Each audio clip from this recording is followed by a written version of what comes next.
You think spring is safe? Think again, because these aren't ghost stories told around a campfire. These actually happened, and after hearing them, you'll wish spring never came. Today, I'm going to share 3 real stories that happened during spring, each more chilling than the last, and by the end, you might just be sleeping with your lights on. Let's get into the first one. It happened to my cousin Jake 2 years ago, just as spring was beginning to wake everything up.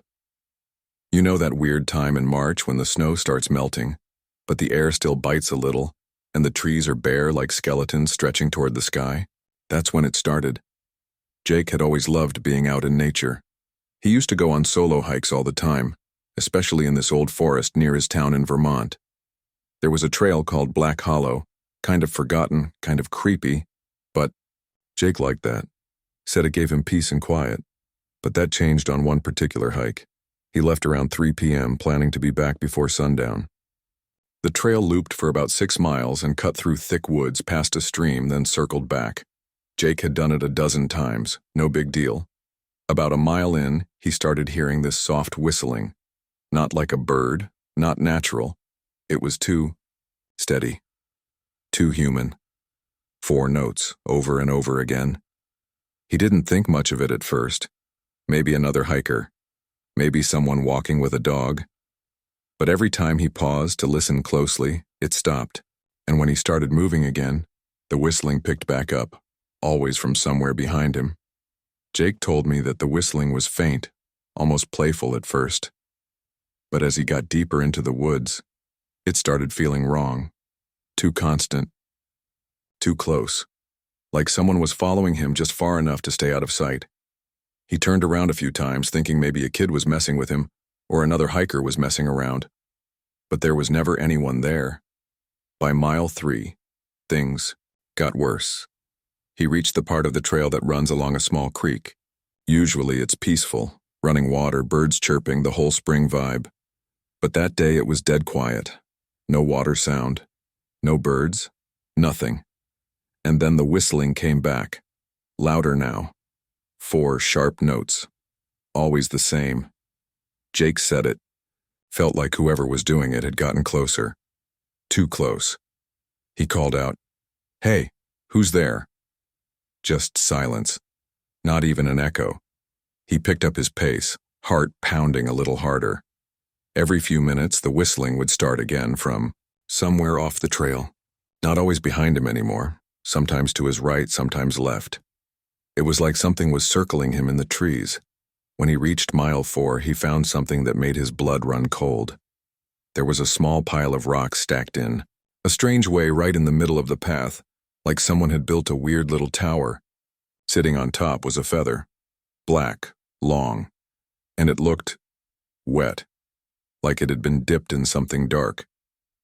Jake swears it wasn't blood, but he also said he didn't look too long to check. He stepped around it carefully and kept going, trying to stay calm. But here's the thing. No matter how far he walked, he never felt like he was moving forward. He said the trees all started looking the same. He passed another feather, then another rock pile. The same exact kind. And that whistling? Still following, still getting closer. He tried to use his phone, but no signal. Classic, right? He even tried turning on his flashlight even though it was still daylight, just to feel a little safer. That's how on edge he was. At some point, he looked behind him again, and that's when he saw it, just standing there in the distance. Maybe 30 feet back was this figure. Tall, dressed in something that looked like old rags. The face? He said he couldn't see it, like it was covered in shadow. But the scariest part? The figure was whistling. Not with lips, but like the sound was just coming from it. 4 notes over and over. Jake froze. He said it felt like his body didn't belong to him for a second, like something was holding him still. Then the thing took 1 step forward. Jake bolted, ran so fast he barely knew where his feet were landing. He didn't stop until he tripped and rolled down a hill. When he got up, panting and bruised, he finally saw the parking lot through the trees. He didn't stop to look back. When he got home, he didn't talk about it for weeks. But when he finally told us, he swore on everything that he's never going back to Black Hollow. And get this, He checked Reddit a few days after it happened and found a post from someone else who heard the same exact whistling in those woods. 4 notes. Always watching. Always following. Some people say it's just a forest legend. Some say it's a spirit stuck between seasons, trapped in spring when everything wakes up, but it can't. All I know is Jake still jumps when he hears someone whistle too close. So, next time you're out in the woods and you hear a strange, steady tune with no one in sight, and don't follow it, and whatever you do, don't whistle back. There's something about old houses that just feel off. You know the ones I'm talking about. Creaky floorboards, dusty hallways, drafty rooms that always seem a little too cold. My friend Leah grew up in a place just like that. Her family moved into this house when she was 10. It was in a small town in upstate New York, surrounded by thick trees and foggy mornings. The house itself was beautiful, Victorian style, tall windows, wraparound porch, everything. But something about it always gave her the chills. And she found out why during the first spring they lived there. It started with the upstairs mirror. There was this giant mirror hanging in the hallway, right outside Leah's bedroom. It had an old wooden frame, carved with vines and roses, like something out of a fairy tale, except this wasn't a fairy tale, it was more like a slow-burning nightmare. At first it was little things. She'd walk past the mirror and think she saw someone standing behind her, but when she turned around, no one was there. Sometimes she'd wake up and find the mirror fogged up, like someone had breathed on it, despite the fact that no one had been near it for hours. Then came the girl. One night, Leah had trouble sleeping. It was early April, just as spring started waking the world up. Birds chirping before dawn, trees budding outside her window. She rolled over and opened her eyes just to glance at the hallway through her open bedroom door. And that's when she saw her, a little girl standing in front of the mirror. Long, tangled black hair, pale skin, wearing this old-fashioned white dress like something from a different time. Leah blinked, thinking maybe she was dreaming, but the girl was still there, not moving, just staring at her own reflection. Leah whispered, "Hello, the girl didn't respond. Instead, she slowly turned her head, not her body, just her head, and looked directly at Leah. Leah sat up in bed, frozen. Her heart was pounding so hard it hurt.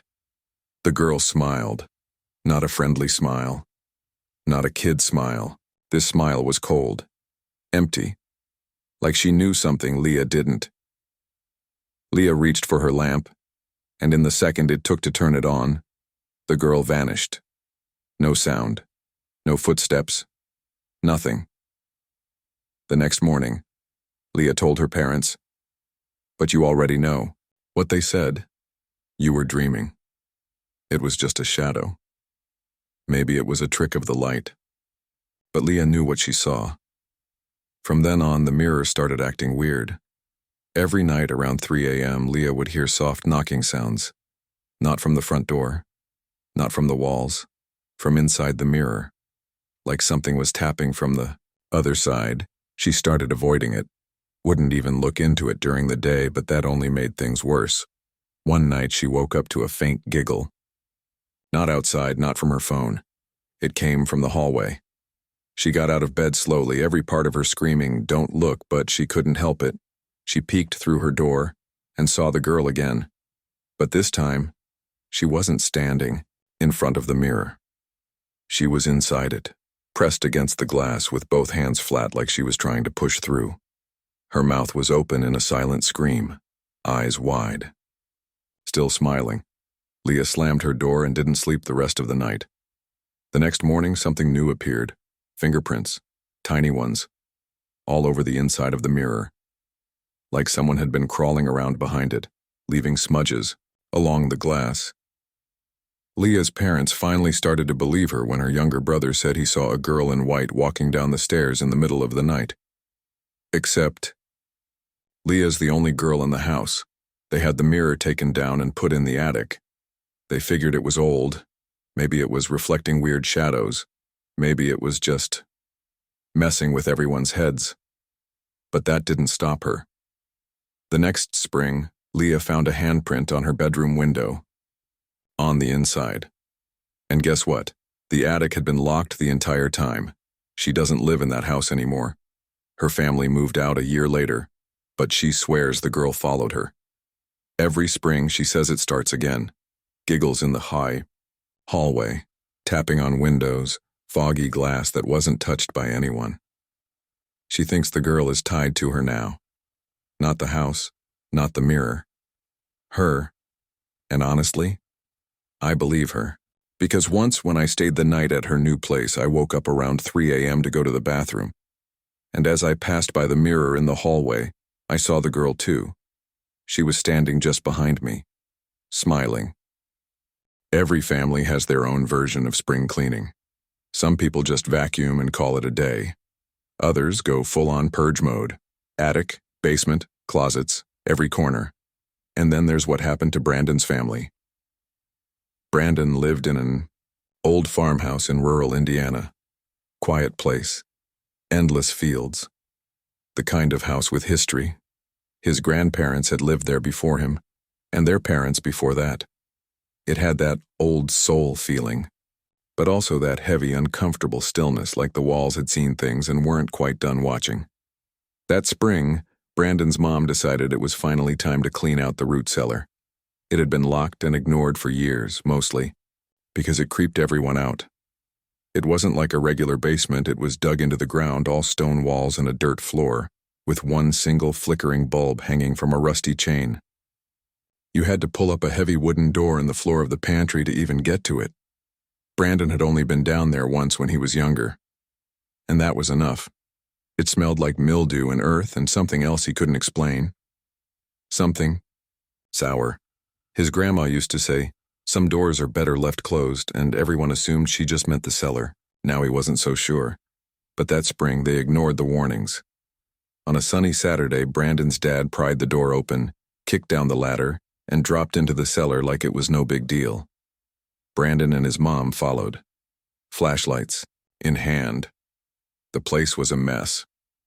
Crumbling shelves, old jars of pickles and preserves covered in thick layers of dust, rotten wood crates, spider webs, and in the far corner, an old wooden trunk. It was covered in what looked like dried wax, and it had a heavy metal latch holding it shut. No one remembered seeing it before. Brandon's dad, of course, being the "let's just open it and see" type, grabbed a crowbar and popped the latch. Inside were dolls, dozens of them. Small, handmade, with stitched faces and button eyes. Some were missing limbs. One had its mouth sewn shut with black thread. Another had nails sticking out of its head. Brandon's mom immediately said they should put the trunk back and leave it alone. But his dad laughed it off. Just creepy old junk. Probably belonged to your great-grandmother. They brought the trunk upstairs and left it in the garage while they finished cleaning the cellar. That night, things started getting weird. The first thing was the noise. Brandon was lying in bed when he heard tapping, light at first, like something brushing against the wall. Then it got louder. Knock, knock, knock. Coming from the garage. He thought it was the wind, until he remembered the garage door was closed. Then came the whispering, soft, just outside his bedroom, like someone was standing in the hallway muttering something under their breath. When he opened the door, nothing. Silence. Darkness. But the worst part came the next morning. Brandon's dad was making coffee when he noticed something on the kitchen table. One of the dolls. The one with the black thread sewn across its mouth. Just sitting there, staring. He asked Brandon if he was trying to be funny. Brandon hadn't touched it. Nobody had. They put the doll back in the trunk, sealed it again, and promised to return it to the cellar later. But the dolls didn't stay put. Every night one would appear somewhere else. On a shelf, on the stairs, in Brandon's bed. Sometimes more than one. One night Brandon woke up and saw all of them, lined up at the foot of his bed. Every single one. Just sitting there. And the worst part? He heard breathing, shallow, raspy, like it was struggling. But he was alone in the room. After that, things escalated fast. The lights would flicker, then go out completely. Cold spots in the house even, when the heat was on. Brandon's mom saw someone walk past the bathroom mirror, but when she turned, no one was there. His dad started waking up with scratches on his arms and legs like fingernails dragging along his skin. They finally had enough when Brandon found one of the dolls sitting in front of the cellar door. Its head turned completely backward. They threw the whole trunk into a fire pit and burned it. Every doll, every trace. Smoke rose thick and black, and Brandon swears he heard something scream inside the flames. Not like a doll melting. Something deeper, angrier.